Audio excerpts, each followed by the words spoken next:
may nagsampa na po ng impeachment complaint against Vice President Leni Robredo. I won't allow. I won't. Do you think, sir, may basihan po para ma-impeach nga po siya? What are your thoughts po? Look, we just had an election. Guys, lay off.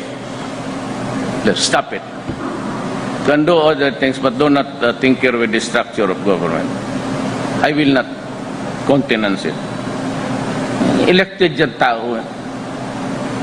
So, why do you have to sit just because he keeps on harping on me? Yeah, this is democracy. It's freedom of speech. Wala naman, there is no or there are no overt acts. Kakatapos lang ng eleksyon, bakit mo sirain bayan? Sir President, did you not ask them not to sign the impeachment complaint? Since sabi niyo po na napakiusapan niyo sila. Nobody filed. None of the members of the parties that we are in alliance with filed an impeachment complaint. Yes po, sabi niyo napakiusapan niyo sila na wag mag-file kaya wala pong nag-file na kaalyado ninyo. Hindi niyo rin po ba sila napakiusapan na wag mag-sign dun sa itinransmit sa Senado Ay, para wala sa na akong pakialam doon. Tapos na, it's already in the House. That's the House decision. Yung congressman ang magde-decide kung ano yung gagawin niya. Dahil pananagutan nga ng House of Representatives yan. You keep this constant implication that I am somehow giving instructions and making utos do this and do that and do that.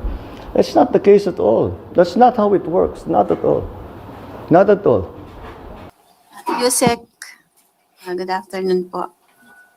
May impeachment complaint po na i-refile ng mga complainant at willing po yung Makabayan Black sa Kamara na i-endorse ito.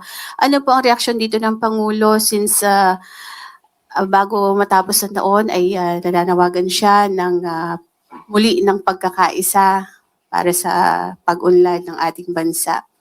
Ito po ba ay sa tingin ninyo makakatulong para dun sa hangarin ng administrasyon na unity at prosperity? Ang pagsasampa po ng impeachment complaint ng anumang grupo ay hindi po ito sakop ng Pangulo.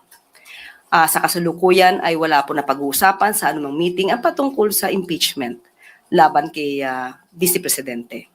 Pero ang tugon ng Pangulo sa lahat, ito po'y para sa lahat.